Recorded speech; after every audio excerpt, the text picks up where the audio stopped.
Aquarius within you asks, what is the gift, the vision that you were born with? Aquarius invites us to step into the visionary within us. And how do we do that? Number one, through our intuition. The collective consciousness, or the water element, lives inside of each of us as our intuition, as our emotional sensations. And these are the guides that are pointing us, that are lighting up the path one step in front of us. And we know we are not on the path when we are feeling misaligned. I'm going to very clearly distinguish feeling bad, feeling depressed from feeling sad or feeling angry. Like, these are healthy emotions. These are also emotions that are guiding us along our path to take action to serve the larger whole by confronting someone in our life, or creating healthy boundaries, or grieving and creating sacred sanctuary in circle with fellow priestesses, or on our own, or with a therapist or with a coach, to process the emotions. So imperative.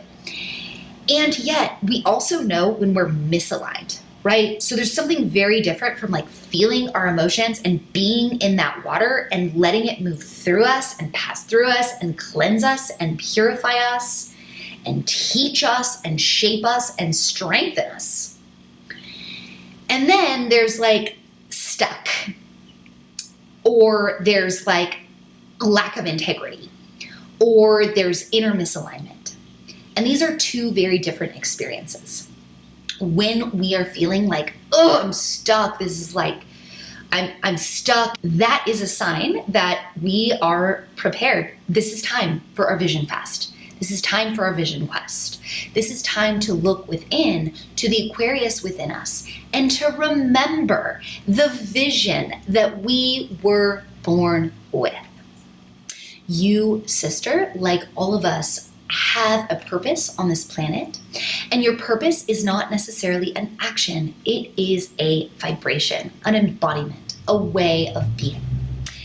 This is the remembrance of the feminine. That it is not just by taking action that we serve the collective, but by looking deep within and finding what is this vision that we were born with. And we may not know, it may not be like, I'm going to start this nonprofit, I'm going to leave a trust, I'm going to do this like really intense, therapeutic work, or I'm going to become a medicine woman. Like, sure, that all those things. And like, it's also just the way we are. It is also giving birth to our children. It is loving ourselves and loving our people. And it is the ways we tend ourselves that then serve the collective through our very essence, our very being. So when our intuition is appearing, when our intuition rises from our womb space and gives us that sign of like, ooh, I'm curious about that, or ooh, that feels good, or ooh, this person calls me and it feels like it's not a trauma bond. It feels like it's actually like, I'm called to this teacher, I'm called to this lover, I'm called to this friend. These are the signs that are signposts. Now, it is worth looking into the ruler of Aquarius. Until 1781, Aquarius was ruled by Saturn. We know Saturn as ruler of Capricorn. Saturn is in shadow. Saturn is patriarchy. But in her fullness, she is the grandmother, the wisdom keeper, who upholds tradition and order and structure and time, right? But in 1781, the whole world shifted because the collective consciousness shifted, because there was a discovery of Uranus. And Uranus, the planet, is by nature the great revealer, the great revolutionary, the great strike of lightning, the great innovator, the experimental urge of evolution. Uranus's calling cards are lightning and wind. And it's important to remember the god Uranus the reason the planet is named that is because we were in a time of patriarchy and a time of colonialism. But when we actually go back and we look at the myth of Uranus, we see that Uranus was actually a god that was Gaia's consort, Gaia's beloved, and he actually started raping Gaia. And we can see the patriarchy come in with Uranus. So I invite us to meet instead the great African goddess Oya, who is the goddess of lightning, the goddess of sudden change, the goddess of revelation, the goddess of Kundalini awakening. Lightning throughout history has been equated with this this desire of the human to know, to become one with source, to know the truth, to become one with their own vision. And through devotion to our own vision, through devotion to our spiritual practices, through devotion to our essence as women, we receive the gift of the awakening. And while the flash of lightning is absolutely the masculine awakening that can occur in the form of Shaktipat in the Hindu tradition, or this sudden awakening, feminine awakening is something that carries a different character. Just like masculine orgasm for men might look like a big build to a peak and a release, orgasm for women at its most potent is actually a rolling hill of multiple orgasms that can last for hours and go on and awaken us to our true nature of union with the divine. The process of becoming a visionary, of stepping into your true nature as a visionary, Aquarius, inside of you, is the process of trusting on an even deeper layer your intuition. Oya, the Orisha, the African goddess, is the one you would turn to when you are either ready to step into your vision, you're ready to consciously enter your vision fast of like, why am I here? What is my purpose? What am I even doing? Is this job? Is this family? Is this right? Is this what I'm supposed to be doing? You could turn to Aya and you could ask her, whatever it is that is the most radically enlightening thing that could possibly happen to me, I surrender. Let it rip. She is so like the Hindu goddess Kali in that she also guards the cemetery. She guards the death portal. So please be conscious when you call her and you ask for her, because you are asking for lightning. You are asking for radical awakening. And whether that's something you're interested in or not, some of us are in a place where we feel deeply connected to our vision and we're allowing our life to fall into place to support that vision. And it's always a puzzle and it's always an ongoing vision quest. The vision quest never ends of the visionary. And sometimes grief and death and divorce and breakups and heartbreak, they draw us into an initiation, a lightning bolt of initiation. And that is represented by the Tower card in the tarot, with Adam and Eve, the conscious and the unconscious falling out of the tower because lightning is striking. Aquarius plucks us from what our life isn't in order to hurl us into what our life actually is. So the planet Uranus can be really like destructive. Like it can be like sudden change. And yet this draws us back to the power of the visionary to access intuition. When radical change happens in our life and it throws us off, have we been listening to our intuition? And yes, it's still going to happen. Like, yes, death is going to happen. Yes, cancer is going to happen. Yes, all these things are going to happen. But when Uranus transits a certain area in our chart, let's say Venus, let's say our relationships, it is asking for change. And if we don't listen, we are setting ourselves up for an affair. We are setting ourselves up for numbing out to what's true about our relationship. So when Aquarius comes calling, she is asking you to really look within. Are you in alignment with your primordial path that you came here with? We know that in tribal cultures of which we are all descended, the oracle, the priestess, the shaman would receive visions before a child was even born. And a mother herself would receive visions before a child was even born. That would then bequeath with them with an animal, a power animal or a name that was symbolic. And then as a young person hitting puberty, they would head out into their own vision fast, their own initiation, and they would receive a vision. They would cry for a vision, as we say, and they would receive a vision. How are they here to contribute? How are you here to contribute to society? So our intuition connects us to the larger dance and the community of creation.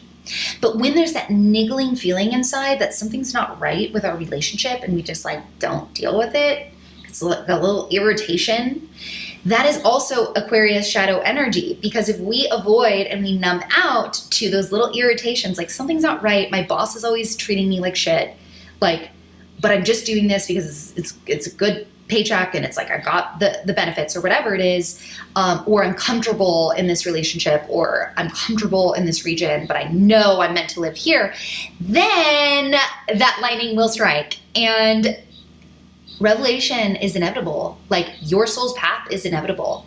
This is what we're here to do. Do you want to do it kicking and screaming? Do you want to do it through illness? Or do you want to step into your capacity as a visionary to drop deep into your own intuition and to be guided from there? We cannot underestimate the value of intuition to our feminine essence, our being, our gift to our family, our gift to our people, our lovers, and the larger tapestry of culture and society. Now, when we are crossing a pontoon bridge, when we're crossing a floating bridge, as I have many times in Costa Rica, and I'm terrified by, I'm a little scared of heights, but especially in those bridges, the way to get across is to look and to go. The moment you look down is the moment you're fucked. Let's be real. That's the moment the body moves into fear response. So the reminder here is to hold true to what is it that is guiding us? What is it that we long for? What is that we dream of for our people? What is it we dream of for the world? What is it we dream of for our families, for our children? And how are our day-to-day actions contributing to that? And it doesn't have to be that you're always just donating money to this thing, or you're going out and being the do-gooder, or you're doing everything for everyone. That is the myth. That is the masculine version, right? The feminine version is, how are you embodying that? How are you taking care of yourself so you can feel the waters of vision move through you, so you can tend to your dreams, you can tend to your emotions? So there are parts of our psyche, of course, that tell us this inner critic voice that is pulling us again and again into conformity.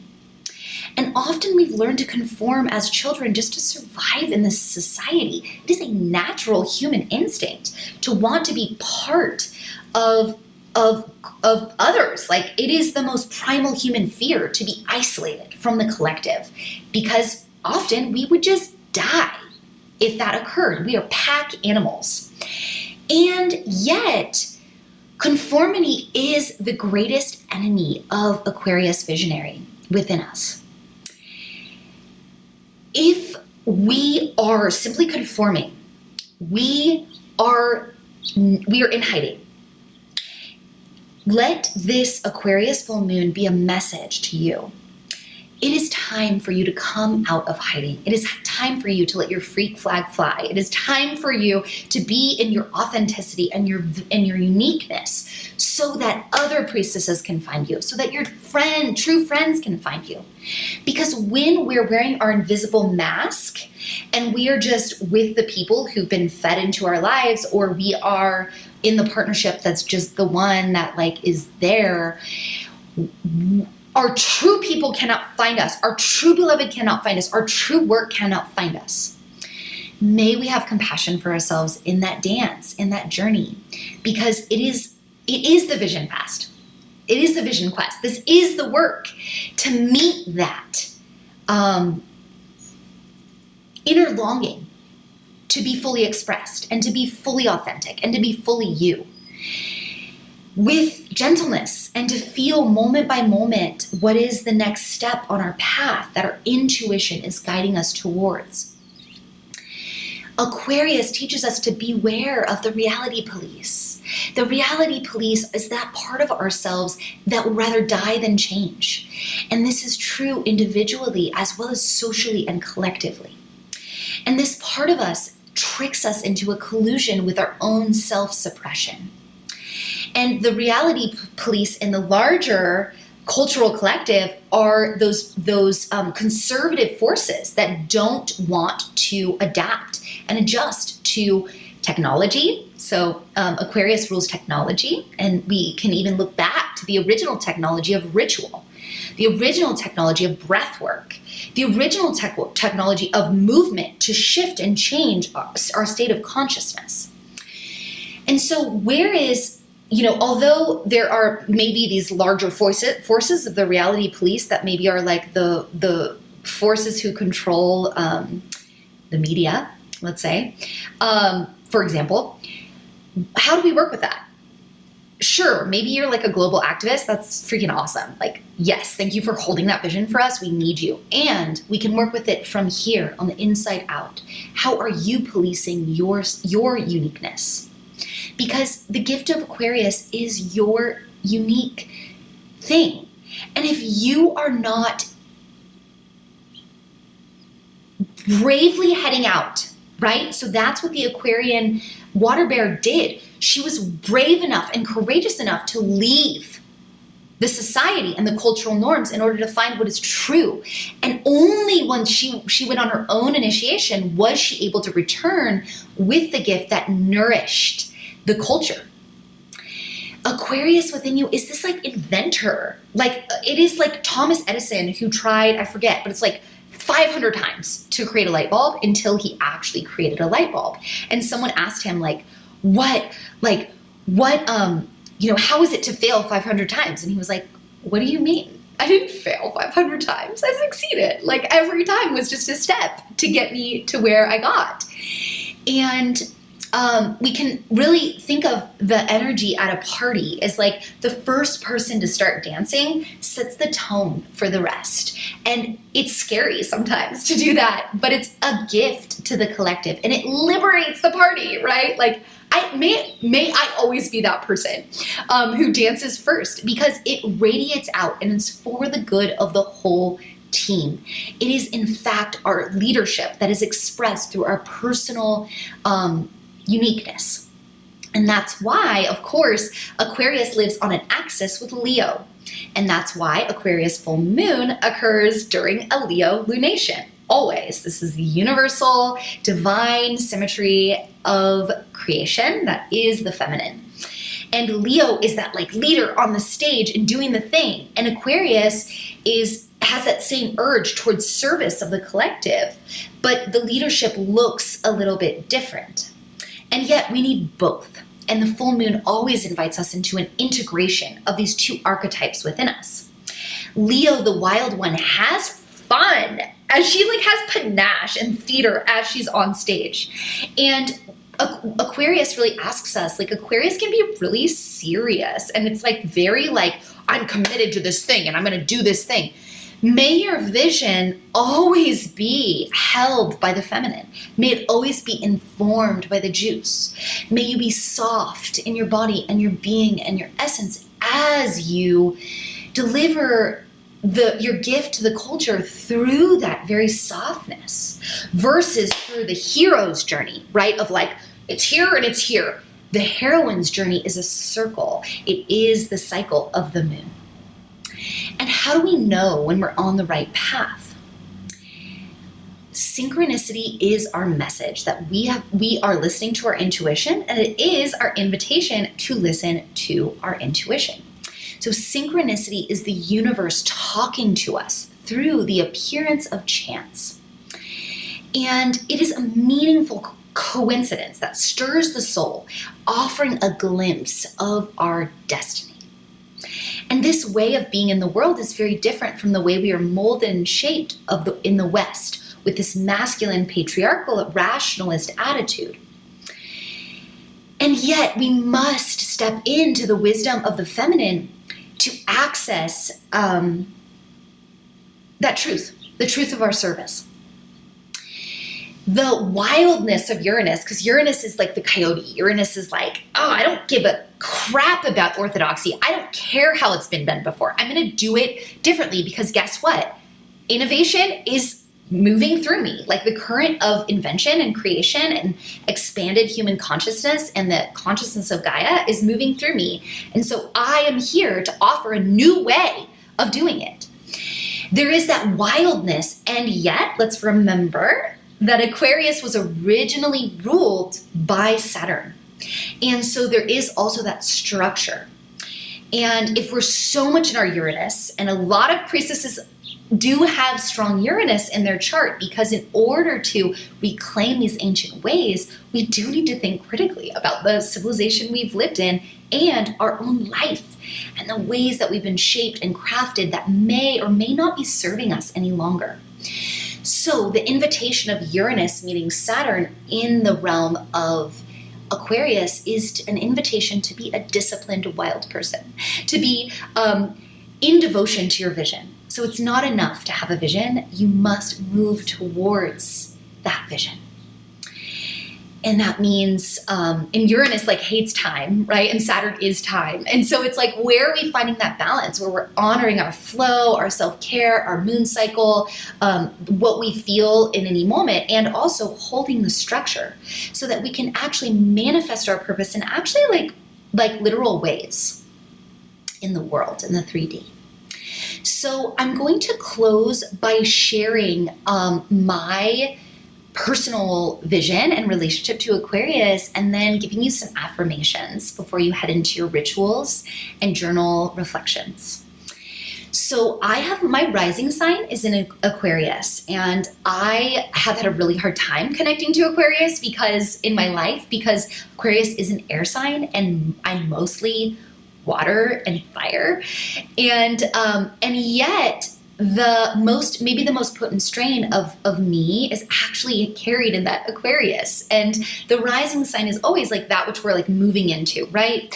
So I can share that the vision that I was born with, that I've been gifted through my own initiations, shamanic journeying, vision fast in nature, deep communion with nature, communion with the priestess arts, the feminine arts, sacred sexuality, the tantric arts, and circle with other women, as well as, deep ongoing inquiry, which is just the lifestyle of the priestess that I'm, inviting you into if you're not already on that journey. Like Aquarius is the great awakener. And if you're listening to this and you're still listening to this, chances are the strain or the remembrance of the priestess within you that you have experienced that for many lifetimes. And she's ready to rebirth and to move through you as a feminine visionary that is creating a brighter future, a more equitable, a more juicy future rooted in true power for our descendants. And my deepest vision that guides all of my work, including this moment with you, including my private client work, my courses, my relationships with my beloveds, with my family, with my friends, the vision that guides me is that I have received this vision, and let me paint it for you, is that I am a crone, I am a wise one, I'm an ancient one. I have these deep wrinkles through my face and my chest, and my breasts sag, and my hair is white, and I sit with my staff on a chair as part of a great circle. And I am flanked by my fellow priestesses who have trained with me and trained beside me, for our life, and we are crones, and we sit at the head of a circle that is welcoming in the maidens, that is welcoming in the women who are being initiated into their blood, and that we are holding the wisdom resonance of Hecate, the wisdom gifts of the wise one, that we are remembering that this is how always our civilizations have operated, that the grandmothers initiate the young ones to teach them what it is, the value, the power, the potency, the importance of being a woman, and how that shifts everything, how our energetic essence and how we carry ourselves shifts men, shifts their relationship to war, shifts their relationship to aggression. And that I am here in this circle of women leaders of all ages that are part of this new earth that we are holding, returning back to women's rights, RITES, that of course infuse women's rights, RIGHT. And this vision it's simply a gift, right? Like, we cannot create that. We cannot, you can try, if you're a writer, you could probably create many visions, right? But is it going to drive you? And then my vision, of course, is not your vision. Maybe that sounds cool to you. Maybe it sounds lame to you, whatever. It doesn't even matter. It's my vision, and it's my small piece of the puzzle. And all that I do is in devotion to that vision, including stepping away from work and honoring my body, including making love with my beloved, especially on our, equinoxes and solstices. We always come together to manifest our higher visions, right? So this is what drives me, and it doesn't just drive me to produce and work. It drives me to love more deeply, because I know that I'm born to be a crone who is holding the resonance of the goddess with so much clarity, and who is a portal with so much clarity that there's no room for shame. There's no room for bullshit. There's no room for individual ego will that is higher than divine will. But in fact, I'm in this process of being worked by life and death, right? Being worked by the moon cycle, being worked by my blood, being worked by my grief, being worked by my passion, my joy, my love, my inspiration from other women like you, so that I can be that channel that holds the resonance of the feminine for us all. And I invite you into that vision as well. And most importantly, I want to empower you on this Aquarius full moon to step into your own vision by creating space for a small vision fast. And the rituals that I'm offering you are holding that energetics of a vision fast, even if it's only a small little trip out to the water, a small little trip to a tree to speak, to ask, pray for a vision, or to speak your vision to nature. And yes, let's close with affirmations for Aquarius. Affirmations for the visionary within you that is alive and well and pulsing and inviting and asking to be delivered on an even deeper, even higher, even more juicy, even more pleasurable, even more wild, fiery, ferocious way, right? That's how Leo meets us in Aquarius and balances us to step into our leadership. Repeat after me. I am willing to be fully myself and to be danced by life. I am willing for others to be fully themselves. I release all desire to suppress or control others. I release all desire to be suppressed by or controlled by others. I am no longer willing to be in any relationship where I must suppress some essential part of myself. I am open to the unknown. I was born with a vision. I am an essential piece of the puzzle in this grand tapestry of human consciousness and evolution. Honoring this full moon for you, woman, this communion with the outer planets, who are always our collective weather patterns and who invite us to embody them. May you be rocked and rolled by the great awakener within you, that is Uranus, that is Oya. And may you be shaped and molded that you can become the great awakener, that you can become the water bearer. And in fact, you already are the water bearer. Thank you for following this sacred and ancient path of the priestess. It is not easy. It's not always easy. But may you nourish yourself this full moon and make it juicy, because we always want to take out time during the full moon to get our full moon hike on, to get our sacred bath on, and to just love ourselves and be gentle with ourselves in the opposition of the full moon. Blessings, blessings, blessings. Mwah. Blessings, visionary.